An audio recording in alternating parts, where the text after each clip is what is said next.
Orphan girl shows millionaire a drawing of her granny, gets shocked when he recognized her immediately. A rich man is stunned after he runs into an orphan girl who shows him a portrait of her granny. The woman in the image is his mother, and he wonders why the small girl referred to her as Granny. Derek Fisher had a difficult childhood.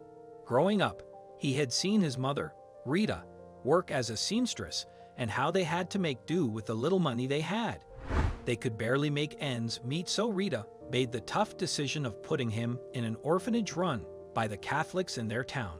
After seeing poverty and hunger at its worst with his bare eyes, Derek knew he had to do something to change the fate of his family and pull himself out of the financial bottom. So, at a very young age, he took up odd jobs to fund his education, and after leaving the orphanage, he enrolled at a community college and pursued business studies. Before we continue, please take some time to subscribe to Dailydose, like and share this video with your friends. It might brighten their day and inspire them to do good. Also keep watching because an important lesson awaits at the end of the video. Derek's hard work paid off when he established his business years later. He gave it his all and built a prosperous firm. However, Derek never forgot the sacrifices Rita had made for him, and he looked after her in her later years just as she had done in his early ones. One year, while visiting his mother, Derek decided to drop by the orphanage where he was raised as a teen. He would often send books, toys, new clothes, and plenty of gifts to the children through the postal service, as he was always swamped with his business. But this time he chose to go personally. She had promised she would meet me soon, but she never came. I want to go back to Gran. I miss her. As his driver parked the car outside the Sunshine Care home, Derek smiled, recalling how he had once stood on its doorstep with nothing except a few cents in his pocket that Rita had given him. She had apologized to him, saying, "I am sorry, honey. Your mother cannot look after you, but she wishes you a happy life. I hope you forgive your mother for this." Derek was 12 years old then, but he understood why his mother had to leave him there. As he entered the dingy, crumbling building, the orphanage caretaker, Sister Julie, greeted him. "Oh, Derek, it's you. Look at you, handsome man. We never thought we'd see you in person anytime soon. How have you been, Sister Julie?" Derek asked, hugging her. "I've brought some toys and books for the kids, and I thought I'd meet them in person today." "That's wonderful, darling. I will ask Sister Natasha to collect all the students in one room. We can do that." "Oh, that won't be necessary. I don't want to trouble the kids. I'll just take a tour around the place." "As you wish. Follow me, please." As Derek toured the orphanage with Sister Julie, he could see that it hadn't changed much. He made a mental note to get the old building repaired soon so the children could live more comfortably. After touring the rooms, Derek made his way to the play area, and it was then that a little girl, who couldn't have been older than 6, came running up to him. "Oh, Dad, it's you," she cried and hugged his waist with her tiny arms. Sister Julie threw Derek an awkward glance, and he flushed. "I am not your dad, sweetie. You must be mistaken," he said. But the girl was adamant. "No, it's you, Dad. I know. Gran told me." Derek laughed and knelt in front of her. "Oh, is that so?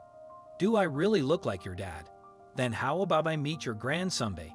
Maybe then she can tell you I am not your dad." Derek certainly didn't believe the girl and thought she had mistaken him for someone else. But then, the little girl hurried inside and returned with her art book and a picture.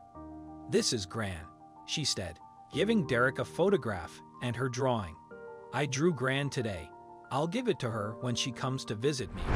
Derek's eyes widened as he stared at the portrait. "Mom, how is this possible?" He had no idea what was going on, and neither did Sister Julie. She'd known Rita was Derek's mother, but she'd never seen her meeting the children at the orphanage. "Where did you find this picture, sweetie? What's your name?" Derek asked. "I'm Alice. Gran Rita used to look after me when Mommy got sick. She was always on her bed, sleeping, so Gran used to make food for me, and she would make me beautiful dresses. And then, Alice's eyes welled up. Gran told me I had to come here because my mommy died. She promised she would come to see me soon, but she never came. I want to go back to Gran. I miss her. Completely confused by Alice's story, Derek decided to meet his mother and find out what was happening. When he arrived at Rita's house and told her about Alice, she started to cry. "Oh, how is that little girl doing, Derek?" she asked. "It's been so long since I saw her. My arthritis has been bothering me lately. Otherwise, I would have gone to see her." "Who is she, Mom?" Derek asked, confused. "She kept calling me Dad. I don't even know her." "Well, honey," said Rita, "it's not her fault. When Alice's mother was sick, I looked after her. She affectionately addressed me as Gran. One day, I was watching your interview on TV, and when she saw you, she said, 'Gran, he's your son. He's my dad.' I laughed and said, 'Yes, he is, Alice.' Perhaps that's why she called you Dad. She is a motherless child, Derek. Her father wasn't a good man. He left Alice and his wife to fend for themselves. After her mother's death, those people from CPS sent Alice to an orphanage. Alice and her mother used to live in the house across the street. Oh, I wish I could see Alice again." When Derek learned about Alice's story, he felt terrible for her. Her childhood, in a way, wasn't much different from his. She was forced to live a life without a family, and so was he when he was young. So Derek made up his mind.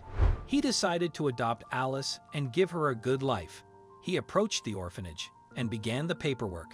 Since the orphanage was well acquainted with Derek and he had a clean background, the documents didn't take long to be completed. Alice was finally home with her Gran Rita and Dad Derek, who she already loved so much. What can we learn from this story? Every child deserves a happy childhood. Having spent a miserable childhood, Derek knew how it felt to grow up without love. He didn't want Alice to go through the same and adopted her. We don't choose our family. They are God's gift to us. While Alice was born to her mother and terrible father, God had another family planned for her.